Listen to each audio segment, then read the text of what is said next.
I say it every time we record. I don't know how to start. Yeah. And then I'm always like, why don't I actually fucking research and do that? Right, we need a start thing. But it's hard because everyone does the, like, hi, I'm Minetta, hi, I'm Jade, and this is Boo You Gore. Yeah. Like, that's what the Morbid Girls do. Because do we need to introduce ourselves? I don't know if that's supposed to be like a... Yeah, like every episode thing. To say like, hey, this is where you've ended up. Yeah. You stumbled across us by accident, then this is where you're at. You clicked on a link and now you're listening to us. And then I think people differentiate our voices really easily. Yeah. But then maybe Ash and that think the same thing. Yeah. I couldn't differentiate them for ages. I reckon. But yeah. So what's your story? What's your cemetery story? Oh, how's life? Hi, guys. What's going on in Jade of our lives? That's amazing. You thought about it. Oh, did I? That's why it was so good. You literally were like, I have so much drama. This is when your son almost flooded your house. Oh my God. That's like, I'm going to make that whole segment in the Jade of our lives. Can't believe I thought of that. Fuck, I'm good sometimes. You were like, that's great. You thought of it. I was going to give you all the credit. I should have taken it. So, last fortnight, after we recorded the Bertha Shippen case, I went up to Sedan. Oh, did you? To go see her. Yeah. I've been dying to tell you, but I didn't want to tell you because I wanted to catch your response to it. Yeah. And I have it on video, so we're posting it. Okay. So I went up to the cemetery, found her, and I put my ghost tube on my phone. Wait, what's ghost tube? So ghost tube's like an app where it's supposed to be that the spirits can manipulate like the magnetic forces and it can create words. Okay. Now, it's an app. Like, you got to take it with like a grain of salt kind of thing. That's it. I don't take it as absolute gospel. Yeah. But every answer I get, I try and treat it like it's real, just in case. So I was out there and I was talking, like found her and I was talking to her and had the app going the whole time. So I actually recorded this time. Normally I have the app going and I don't record. And this time I was like, no, I've caught that many things that seem legit, so I'm going to record it. So I was chatting to her and I was saying how, like, we've just done her case and it was really sad and it would be good if someone, like, was held responsible for the murder. And I was like, how amazing is it? Like, first of all, I get there and there's fresh flowers on her grave. Oh, what the hell? Died 120 years ago and there's fresh flowers on her grave. Wow. Like, that was just like, I thought that was so precious. And then, so I'm talking to her, I'm saying, like, 120 years later, people are still talking about you. 140 years after you were born, people are still telling your story. I'm like, that's amazing. Like, it's tragic that why they're telling your story, but how amazing that you've left a mark on the world that 140 years later, people are still talking about you. My ghost box says love. And I was like, oh, I love that too. Like, I'm so sorry because, again, I treat everything like it's legit. Yeah. And then she asked where I was from. And I said, I'm from near Adelaide and da-da-da. So there was a few little things that were like, could have just been words. Like, it's an app. It's going to have some... Yeah. That's it. And I feel like it's going to have some GPS thing in it that's going to say, oh, she's at a cemetery. So maybe say, oh, I died. Mm-hmm. There's a lot I fob off. But then I was talking to her about the murder. Mm-hmm. And I said, we investigated it and had a look into things. I said, I don't believe it was your sister. I believe it was your dad. And I'm like, who was it? Who was it that murdered you? And she said, nobody knows. Nobody knows. Now, while so much of it I poo-poo, like, oh, it said I'm dead. Of course it's going to say I'm dead. Like, it's a ghost tube thing. For her to answer, and like, I'll send you the video so you can see it. Yeah. For her, actually, I'll see if I can play it on here. Catch my live reaction. Yes, because for her to say it when and how she did, I was trying so hard to remain calm, but on the inside I was like, oh my fucking God. I can just imagine you. Oh, it was like, I think you even hear in the recording, you hear me like catch my breath because I was just so damn excited. And then, while I'm looking for this, I'll tell another part of the story. So I had a picture that a client brought me from a garage sale years and years and years ago, and it was a murder house, and it was sketched by the police when she was still in the house. So it was like a official piece of evidence. And he found it at a garage sale and brought it for me. And he goes, I thought this would be the type of thing that you would like because you're a weirdo. Mm-hmm. And I was talking to a client the other day about doing the case, and I was like, fuck, I'm going to dig that house out. What are the chances it's the Twitter house? It's the fucking Twitter house. Are you serious? I have a picture drawn, like it was evidence, police evidence. Yeah. Drawn of the house while her body was in it. I own that. That's wild. And I've had that for probably about 5 years. So, Matt, if you're listening, thank you for that. Then I was talking to another client about the case. She says, oh my God, I've got photos. She gets home, sends me photos, which she has now said that I can have copies of. They are the actual crime scene photos. Shut up. So they were taken. So you know how I was talking about like all the public and stuff were waiting outside taking photos. Picnic baskets They have and shit. the family posed for photos. They have the jury posed for photos. The judges, like her grandmother was there and took photos at the fucking inquest, and she has all these photos. My mouth is wide open. Right? And she's going to give me copies of them. Oh, that's amazing. So then me being me, I was like sitting there that night and I like had my incense and everything burning, and I was like, why? Why did this case come to me? Because everything's got to have a fucking reason. So I was like trying to like talk to this dead girl. But yeah, cooked. I'm cooked. I feel like you seem to have so many... I don't know. You have this energy about you that just, I don't know. You seem to have like this wild... Right? My life is like on a cemetery. My life is a fucking joke. I feel like if I didn't have... Sorry if you can hear in the background, I'm playing the video trying to find the point where she answers me. But I feel like if I didn't have proof for a lot of the things that happen in my life, people wouldn't believe me. You. Trying to find... You'd make like a little TikTok video or something of it. Yeah, and that I way it's reckon. not your footage. That'd be good. I was going to say also thank you to... Let me bring up her name. Indy. Yeah, Indy. I was going to say that came through as like the text on the fan mail. That's what they call it. Oh, really? I'd be like, I can't reply to it though, which sucks. So that's why I thought I'd bring it up here and just say thanks. She was so excited about it. Right. It was nice to see that. So thank you for listening all the time and tuning in and I guess being a fan. Hi, Indy. And you did mention a case in there, which funnily enough, I'm already researching. It's coming. Oh, damn it. I just skipped past it. All right. Was it Mary or your dad who killed you?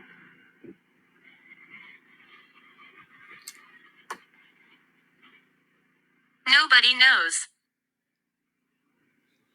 The fuck. Very true. So that's when you're explaining it. I was thinking you were saying the words come up on the screen. They It's do. an actual spoken. Yeah, so they do. Yeah, so it comes up there what she says, but like It speaks as yeah. well. Yeah. Yeah. So that was like I got the love thing and then I got the nobody knows. They were the only things that actually seemed like they were legit. Like they were direct responses to questions. Everything else was like, what's your name? Where are you from? A bit Come generic, back. yeah. Yeah, pretty generic. But those two things I was like, oh my God. So when I got the nobody knows, I was trying to like not get excited because I'm like, hold on, this is like a little girl. Like she's talking about her death. So I'm like, I'm not going to get excited. I was like, oh, that's really sad. It would be good if we could solve it. But in my brain, I'm going, oh my God, this is real and it's legit. And she's talking to me. But That's really trippy though, because obviously people have their theories or they have their... We know he kind of confessed, but it wasn't really, I guess, advertised to people. Yeah. So people don't have a conclusion to this that's it. murder. So nobody knows, really. Yep. That was a legitimate answer. That's what I thought, like, because straight away it wasn't like it was my dad or it wasn't Mary. It was nobody knows. That's trippy. Because nobody really does. Like, we can speculate it was him. Yeah. But people have falsely confessed to shit before. Exactly. Wow. Yeah. Well, that's not really a segue, but There's no real way to segue to... I'm sure there is. But we're going to do urban legends today. I've written down what urban legends are just to give a breakdown. I mean, everyone knows what a myth, urban legend is. Just pretty much a folklore concerning stories about generally scary things to put fear into people, I guess, or to some sort of like moral story. There's always something behind it. Yeah, it's usually like a lesson to learn. Yeah, from a it. lesson. Yeah. So I wrote that the legends are generally entertaining mysterious peril, troubled events, disappearances, strange objects, or entities. They may confirm moral standards, reflect prejudices, or be a way to make sense of social anxieties. Societal. Societal. Societal anxieties. In the past, urban legends were most often circulated orally. It was a word of mouth, and it was always like this happened to a friend of mine. Yeah. Or it happened to like this family member. You know, it was told around a campfire. Like it wasn't, we didn't have media back then to Google something and debunk it, and social media to pass it on and make it a big thing. And everyone would always like almost try and find a way to make it like, oh, this was like my brother's best mate's sister. Like it so it was like, happened. It's definitely happened because I know the guy. Yeah, like I definitely know the guy who knows the guy. Yeah. Some urban legends were passed through years and decades with only minor changes, where it's like generally the time period was sort of changed. Depending, I feel like one of the ones that I'm going to do today is a big known one that in many cultures the name changes, but it's generally the same sort of story. Same story. So urban legends generally have some sort of plot line or story behind it, or something's happened that was tragic, or to sort of prove something, or like we said, teach someone. I'm trying to read it without reading it, so now I'm fumbling my way through. So they generally had elements of mystery, horror, fear, or humor. I don't think I know many that were like funny. Yeah. That I can think of on the spot. I mean, I guess now a lot of them seem funny because we know they're bullshit. Yeah. Whereas back in the day, we'd be like, no, if we say Candyman in front of the mirror 3 times. Yeah. So it's generally with elements of like shock value. It was always to sort of instill fear in people, to have an impactful, I don't know how to like, had to have like, everything was these short, sharp, shiny little stories. Yeah. That something happened. If you did something wrong kind of thing, you're going to like cop it. You're going to, get something, die or whatever it is that happens. I'm just going to casually die. You're going to get kidnapped. It was always told to kids generally to sort of, don't run away, or this will happen. Go down that lane. There's a crazy man that chops up kids. So don't go near water. Don't do this. Many urban legends depict horrific crimes, contaminated foods, or other situations that would potentially affect many people. Anyone believing such stories might feel compelled to warn loved ones, and on occasion, news organisations, school officials, and even police departments have issued warnings concerning the latest, like whatever the latest threat is. Now, a good story of that one was when there was, I guess it started as a rumor when people were being initiated to a gang. I can't remember where it originated from. I think it was in like America. And they would drive with their lights off. Yeah. And then if someone high-beamed you, then they'd have to like follow them and kill them. And that was their initiation into the gang. And it spread. People were that frightened of that story and thought it was true that a fax was sent telling that legend was received in Florida. A fire department was then forwarded that. The police department was forwarded that. And then from there, it went to all city departments. Even in Canada, it was received. And then all the way up to like parliament members. Oh, it was that they were that frightened of it. And it twisted. I don't even know if the story was true. I don't think there's been any actual stories of someone being murdered because of that sort of thing. Well, not that I've seen on the internet anyway. But the internet made it easier both to spread and debunk urban legends. So I guess back when you'd tell like the story of a friend around a campfire, it was easier to be like, oh yeah, that's true. Nowadays you can jump on and like actually Google something. And these days, like everyone pulls their camera out for everything. Exactly. So it's like if there's not photos or a video, I don't you're believe not going to believe it. That's why I like Bigfoot. I still feel that's a big urban legend. Yeah. And there's like random blurry photos out there, but because it's not, no one's really caught it or done anything. You're like, I don't know. See, I think like because I saw something the other day that was going on about Bigfoot, and they're like, definite evidence that he exists. Sure. If Bigfoot existed, we would have found a dead one somewhere by now. Yeah, you'd think that. What are they just? Or he's just been living for the longest time. Like, it's probably just stuff like that. You'd think logically, I guess. That's it. People, think logically to answer. Don't go into the forest, kids, because Bigfoot's in there. Like, it works. A story. Creepy, hairy man. That's it. Don't go to Australia. The drop bears will get you. Exactly. So I've put a link in with a list of urban legends, but there's a few ones that I don't think people actually realize were urban legends. Yeah. So there's one like the Blair Witch Project. Yeah. That started off as, it was a huge one that people believed it was actual found footage. And because the internet wasn't, and like social media and stuff wasn't big back then, you couldn't debunk it as easily. Whereas now you kind of know found footage videos are just literally to for entertainment purposes, but because they used actors that weren't known and things like that. It was really believable, and I think I believed it for ages as well. I absolutely did, for sure. And it made it feel so much scarier because it's actually a pretty boring movie when you think about it. Right? When you know it's shit and you watch it, you're like, oh my God. Yeah. But when you think it's real and it's actually happening to them, then you're like, fuck, that's actually kind of creepy. Yep. Yeah. There's another one that I remember. Have you heard of the 27 Club? Yes. Yeah, so that's an urban legend. Yeah. That a lot of popular musicians and other celebrated artists die at the age of 27. Statistically, I know there was like Jimi Hendrix, Janis Joplin, Jim Morrison, Kurt Cobain. There was heaps. Yeah, Heath Ledger, Amy Winehouse. Yeah, and there's like Area 51 is considered an urban legend. Yeah. Because that is technically just like a test and training ground. Yeah. So it's not. Well, I guess, now they've proven it because that guy from the FBI came out and admitted to everything. And I think there was like pictures of spaceships and stuff. It was an urban legend for a very long time. A huge one, yeah. Yeah. And I think a lot of government-based ones are harder, obviously, to debunk because we're not in the government. We can't go in there and things are classified. Like Bloody Mary, that's a good one. So, I'm not going to list all the little ones, but what did you research? I did too. I did an old one and like a new one. Yeah. So first one I have was a listener request. Yeah. So it's the Urban Legend of Lemon Tree Passage, which is an Australian one. That's pretty cool. So, see, I wouldn't have thought to do something like that.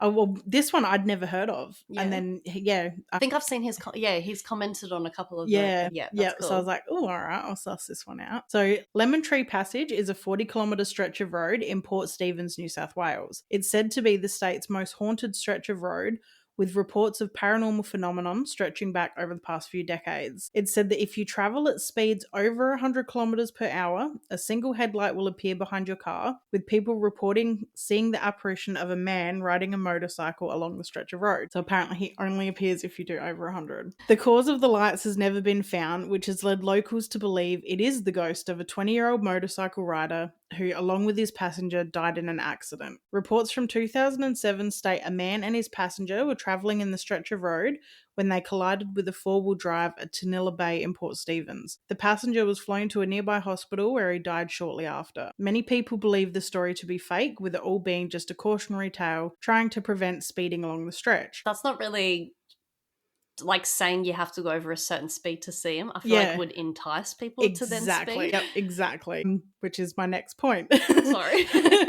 However, it's done exactly the opposite, causing many people to travel the road at ridiculous speeds, often posting their attempts online, trying to experience the phenomenon for themselves and catch some proof of there being truth to the stories. The high speed along the road has led to multiple deaths. Jesus.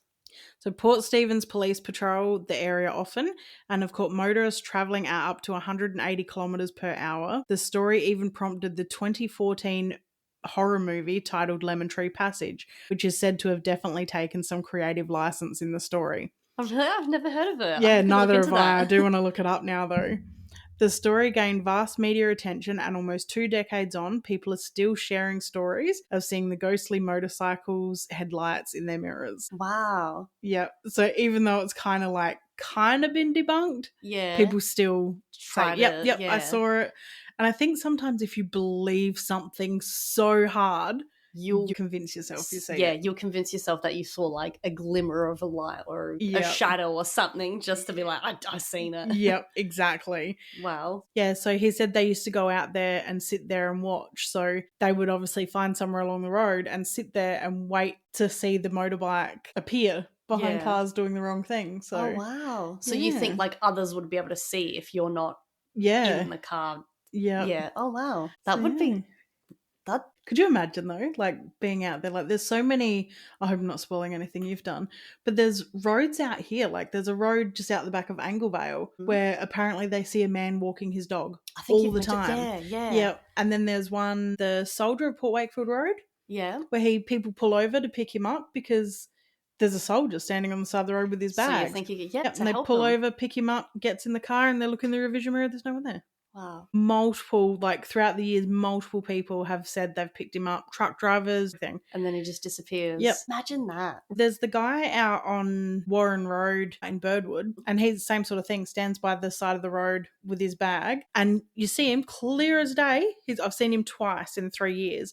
So you see him as clear as you're standing in front of me. As soon as you drive past him, you look in the rearview mirror, there's no one there. And it's so hard to explain that because I've seen a ghost. I know I've seen a ghost, and it's hard to explain to someone. I say I couldn't tell whether I was dreaming or alive because I was in bed and I was sleeping. Yeah. Or supposed to be sleeping. I was like 10, 11 or something. And I think I saw my grandma's ghost. Yeah. And I'd never met her before. And apparently she used to hold her arms crossed in front of her, kind of holding herself. Yep. And that's what I saw coming in because my bed, like the worst feng shui ever. The end of my bed was pointing straight out my door, which is the worst thing to do. Yeah. And I've not done it since then. But I thought I saw hands touch the edge of the door and like one peek. Oh, and then I saw her floating in. But the worst thing was that she was all like and decomposed. Oh, but I've never seen her. I've not really seen pictures of her, that sort of thing, because she died before I was born.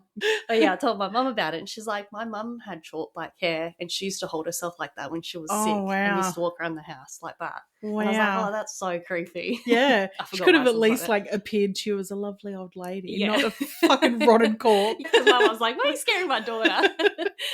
But that, like trying to explain that to someone, and I say, because I was so young and like I said, I was supposed to be sleeping, I was in bed. Yeah. It felt like a dream, but at the same time, I was wide awake. Yeah. I know I was wide awake. Yeah. It's hard to explain. It's almost like a sleep paralysis demon type thing. Yeah. That sort of thing. Yeah. Wow. Yeah. Wow. Right. So the one that I did, one of the older ones that I did, I chose La Llorona. I was going to say, roll your R's. You've set yourself for president with Ramirez. I have to now. Because I've got it in little brackets of how you're supposed to say it. That is one that I think has been changed across cultures. Yeah. So La Llorona, which is also known as the crying woman, the weeping woman, the wailer, the woman in white, like there's so many names for her. So she's known as the vengeful ghost in Mexican folklore who is said to roam near bodies of water, mourning her children whom she drowned in a jealous rage. So I've heard stories where she's left her children in the bathtub and they drowned, and with guilt she drowned herself. Yeah. That's why it's like bodies of water. Then I've heard where she's found her husband cheating, so she's killed the kids on purpose in the lake, and after doing it immediately regretted it and then killed herself. So there's several stories of it. But it's always in a jealous rage or some sort of rage and then having instant regret. And so then she's mourning her children. Yeah. And there's like stories to like sort of keep kids away from water was the main thing. So the law of La Llorona is known in Mexico and across the southwestern United States. The legend or myth is compared to quite a few variations from different cultures or ancient tales. There are theories about her story being connected to specific Aztec mythological creation stories. So there's the hungry woman, which also includes a wailing woman constantly crying for food, which has been compared to La Llorona's signature wailing at nighttime for her children. Yeah. So there's that comparison. Also, the motherly nature of La Llorona's tragedy has been compared to another Aztec goddess of motherhood, and her seeking her children to keep for herself is significantly compared to Our Lady Mother, which was also a monster that devours filth or sin, which was another mythological creature type thing. She was enraged so much that she drowned her children, and then she was so sad that she drowned herself, and now is called the Weeping Woman. So she was compared to a lot of Lilith even in like Hebrew mythology. Yeah. So it's always like a scorned woman or she's done something and now she's regretting it and kind of hating herself. But there's a lot that's with children based on her. So it's a lot of loss of children. So it's either she's going to kidnap your kids to replace her own, or it's a story that she's still angry, so she's killing other kids in anger. It's always just to sort of put fear in children, your own children. I wrote that because she was unable to save them and consumed by guilt, she drowned herself. She's now stuck in like a purgatory. Yeah. And then that's why she's claiming other kids, that sort of thing. So there's a very detailed plot line to this urban legend, but the basis is generally to sort of encourage kids not to wander off in the dark or near bodies of water. That's literally the basis of it. Or like near lakes, rivers, that sort of thing. So there's movies that they've done about it. I feel like urban legends are good starting points, I think, for horror movies. Yeah. There's little myth and tales that are really cool to... I wonder how many of them too have started as like little campfire scary stories. And have now turned into this massive thing. Yeah. That's kind of what happened with the next one I've got. So the other one that I did was Slender Man. Nice. That started off, I feel like everyone knows Slender Man because he's sort of more current legend, and because there was a movie that came out mid-2000s. And it was big as social media and stuff was getting big, so everyone was talking about it. I mean, it was debunked quite early on, and the origin of the story was found relatively quickly. Slender Man originated as a fictional supernatural character from an internet meme site called Creepypasta. I don't know if you've ever heard of it.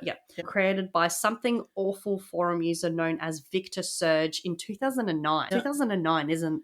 I mean, it is a fair one. It doesn't feel like a long time ago to think of an urban legend. It's only, 16 years ago? Yeah. So it's not too long ago, really. Like, I don't know why. When I think urban legends and myths, I think it's going to be like old and like back in histories that something's happened. But yeah, so this guy, it was relatively quick to find him, and he's also not pushy, but he likes the credit. Not for money's sake, he wrote, but to just to be, I guess, known for what he's created. Like, he has created something pretty. Yeah. So Slender Man's depicted as a thin, unnaturally tall humanoid with featureless white head and face, wearing a very sharp black suit. It started off where it was just a story, commonly featured him stalking, abducting, or traumatizing people, particularly children. And he became a pop culture icon. It started off, it was a Photoshop contest. So he actually had two black and white photos of just, I think it was like a field and some children in the background, but he'd edited or done something to put this like figure in there, but it was like a really tall looking suit, that sort of thing. Very Jack Skellington. That sort of look. Jack Skellington sort of look. So the photos, he also had some text with it. So one photo wrote, "We didn't want to go, we didn't want to kill them, but its persistent silence and outstretched arms horrified and comforted us at the same time." And then he wrote, 1983, photographer unknown, doom dead. Made it feel like these photos were just found. They were just found in someone's like basement or something. So under the second photo, it read, "One of two recovered photographs from the Sterling City Library blaze, notable for being taken the day which 14 children vanished and for what is referred to as the Slender Man. Deformities cited as film defects by officials. Fire at library occurred 1 week later. Actual photograph confiscated as evidence. 1986, photographer Mary Thomas, missing since June 30th, 1986. So he's just made up some like extra story within the story of Slender Man. Made it seem so realistic that I think people actually believed it to be true. And it's like vague enough that that it seems realistic. Imagination can run, like, fill in the blanks. Yeah. And because there wouldn't be anything else other than those two photos that would have started making the rounds online. There was a lot of, not copycats, but a lot of things came from it. There was one known one that sort of recently came up. That's why I did this one, because I'd seen the story come up that they were trying to get released. So there was they call it the Slender Man stabbing, because that's essentially all it was. Two girls literally lured one of their friends. So on May 31st, 2014, two 12-year-old girls in Wisconsin held down and stabbed a 12-year-old classmate 19 times. Wow. And they said they did it when they were questioned later. They claimed they wished to commit a murder as a first step to becoming proxies for Slender Man. We read about him online. So no one's like, I don't know, they've got it into their head and committed this like, horrific thing. So this 12-year-old survived. The two that committed the crime went to jail. The thing that came up recently was that they were trying to get out of jail, and one of them was not really showing signs of changing. I'm not saying having hobbies like reading satanic books and things is a bad thing, but that's all she's doing. She draws weird pictures and she's got an online boyfriend and he's selling these pictures. She's not really, her mind doesn't seem like someone I'd want to let back into she's society. not remorseful at all. She's almost making it her character, really. Yeah, almost, yeah. And I think that would be so scary as that 12-year, well, she's obviously not 12 anymore, but being that girl that was 12 that happened to. Yeah. And knowing that this person might be let out would be horrific. I'm like, what did you say that was? 2000? Yeah, 2000. Oh, shit, I scrolled way past it. So she's only 23 now. That's not something a 23-year-old should have to deal with. Yeah, that's no time at all to... And see, shit like that was pretty horrific. And I understand she didn't die, but why is she being let out? Exactly. But the Menendez brothers aren't. Like, right? That pisses me off. Anyway, so that was my second one, was just Slender Man. He was something that was created online. Yeah. And it spread online and was easily debunked as being, this is where it's originated from for this purpose. Yeah. It was a contest, but it's created this huge following. Yeah. That this urban legend is still somehow out there as real. And people have created their own versions of it. Yeah. Like, oh yeah, he wants us to sacrifice people for him, which is basically what those girls were saying. Yeah. And that wasn't part of the story. Like, that's just a part they've added onto it. Yeah, that he takes children. He's not wanting you to kill children. Yeah. Like, if like a kid disappears, then it's like, oh shit, Slender Man took him. Yeah. In the middle of the night. Maybe he wants to take them back to Halloween Town and give them Christmas presents. And everyone's just celebrating Halloween every night. Yeah, and he just wants the kids to be excited about opening presents on Christmas Day. But you know what? That could have been inspo for him when he was creating Slender Man. They're like, shit, Jack Skellington looks really good in a shark suit. That's it. Like, because they're very, very similar looking. Yeah. And it could have been something as simple as that. Yeah. But yeah, so that was my, I guess, newer urban legend, more modern one. What else did you have? Well, I have an old one. It's called The Angel's Glow. Ooh. So, led by General Ulysses S. Grant, the Battle of Shiloh was fought on April 6th and 7th. I've got on there, which coincidentally is today's date, because that was the day I was researching it. So when the date came up, I was like, whoa. What is this? You do that a lot with those dates. Yeah. Mm-hmm. It's the autism. The amount of things that I'm finding that happen on my birthday. That's like, what was I listening to the other day? Zodiac Killer. His first victim was on my birthday. Really? Yep. What the fuck? Like, there's so many things that happen. There's got to be something. People must snap around Christmas. Yeah. Because even 100%. Truro, the first Truro murderer, the first victim of Truro was taken on the 23rd of December. Oh, really? So it must be something within that week before Christmas that just snaps people. I feel like that would be a stressful point. Yeah. Even like when Christmas wasn't a bit like whatever era it is, year and period. But I feel like Christmas is always supposed to be a big thing that's celebrated with food, like a lot of food, a lot of gifts and things. And big emphasis on family. And like a lot of these killers are broken and don't come from good families. Yeah. So it's, I'm hurting, so someone else should be. Yeah. Like, a lot of that's it would stem from the only thing I can put it down to.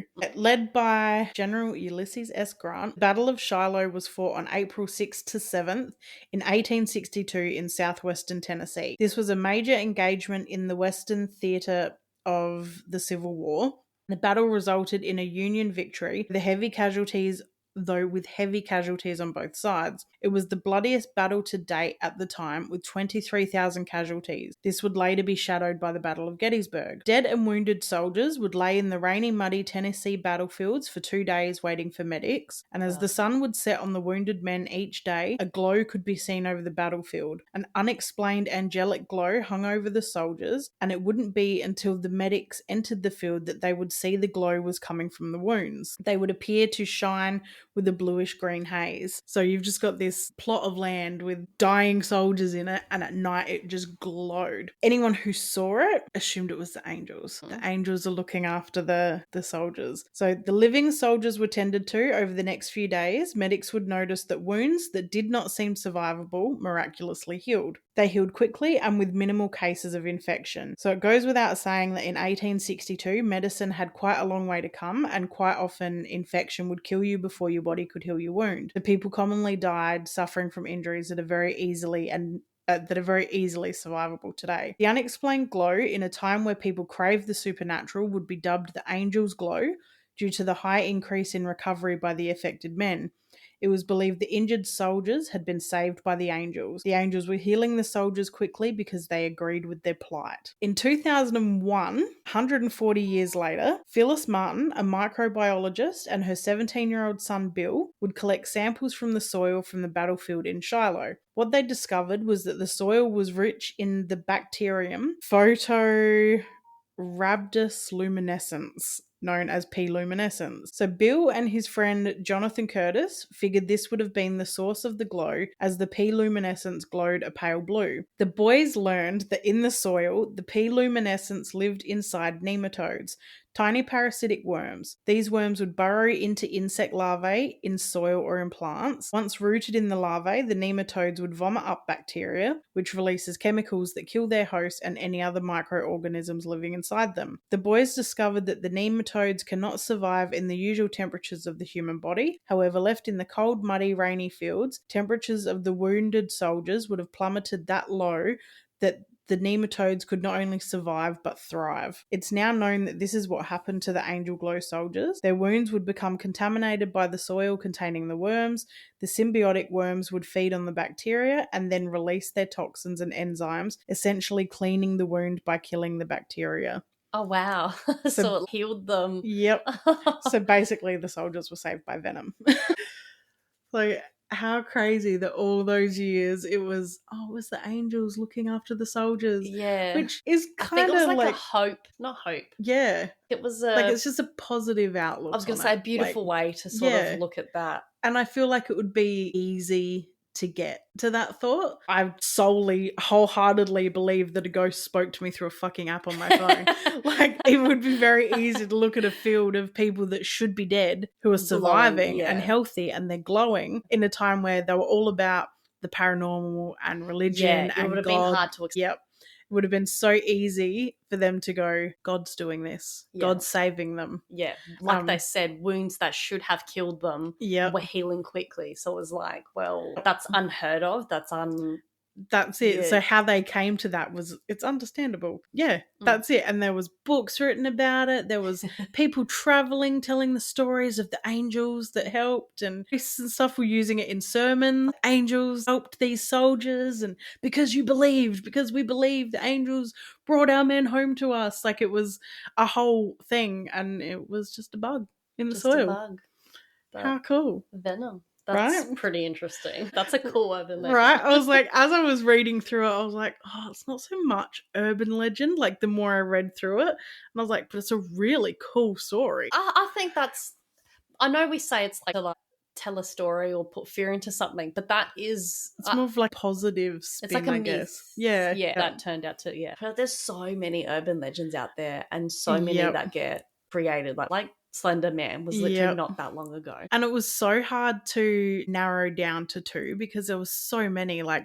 contemplated doing the Witch House in Queenstown. So I thought of doing that. And then there were so many that I would look at and I'd go, yeah, this is cool. But then I stumbled across that Gettysburg one and I was like, yeah. Maybe we make this a series within the podcast. Every now and again, just do a couple urban legend. That sounds good. Yeah, something that's piqued your interest. Yeah. Everyone who listens to this who knows me knows I go ghost hunting. I go to cemeteries all the time. I'm very infatuated with the paranormal side of things. But I'm also really interested in debunking shit. So something like that, the Gettysburg case, I loved debunking it. I loved reading and hearing the medical side of it. Mm-hmm. And to think 140 years later and it was solved by a 16-year-old kid. That's interesting. How crazy. But it's also cool to see, I guess, technology has improved that much to be able to debunk That's it, because they never would have had any way of diagnosing that back then. But then, so my brain just goes straight to okay, so how can we use this in medicine? That's true. How can we find a way? See, is that a cure for cancer? Could they get in can they just those bacteria's killed?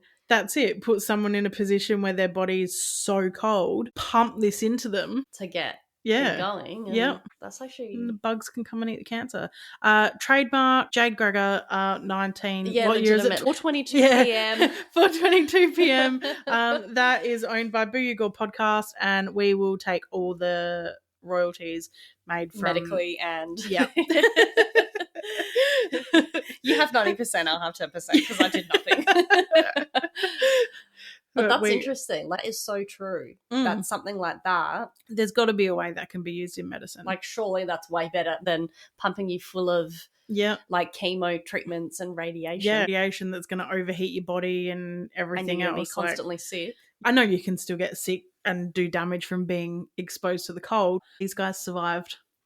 Yeah.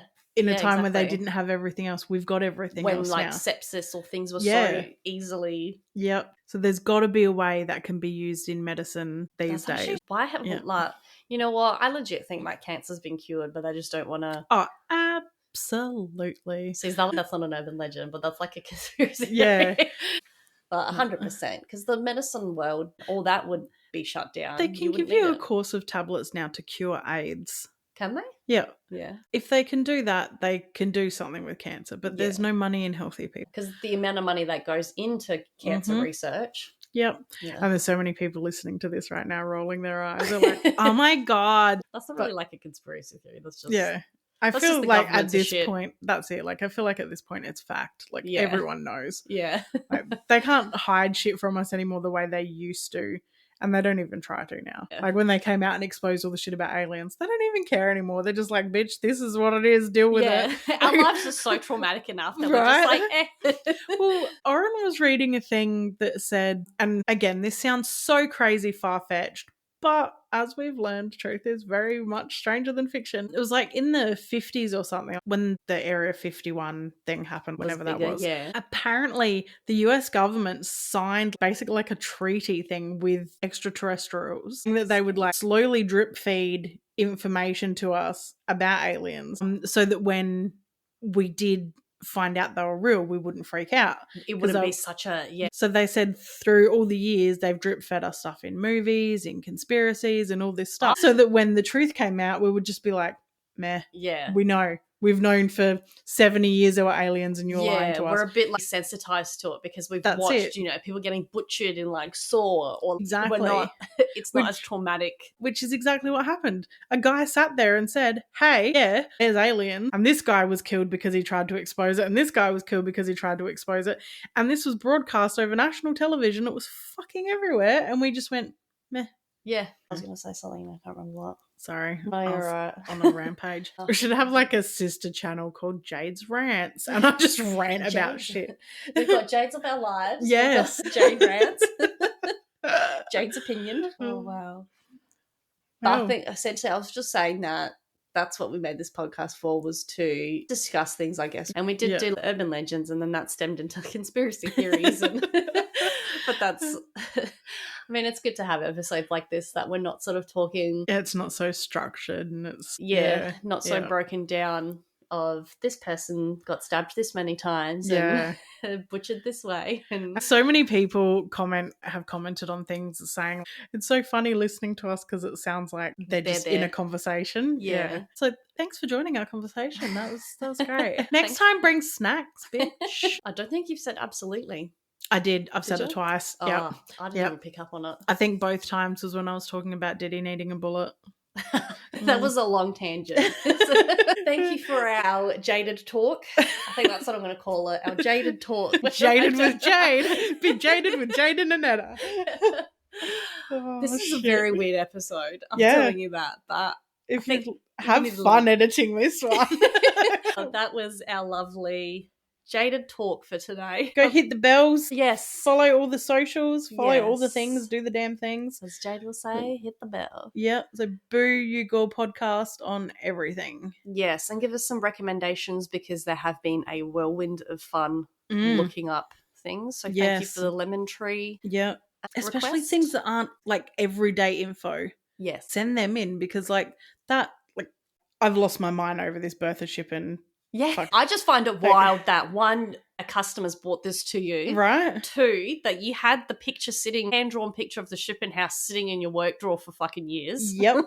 I reckon 4 or 5 years ago he would have brought it for me. If you're listening, message me and tell me how long ago you brought me. How cool was this? He brought me the picture and a taxidermy crocodile. I was about to say, on my birthday. No, I got the picture, a taxidermy crocodile, and a cutthroat razor. Oh, that's sick. Right? That was really cool. Wow. Yes. Follow everything and, give us some recommendations. Yes. Because we do love them. And I guess we'll see you on the next one. Yes. Bye. Bye.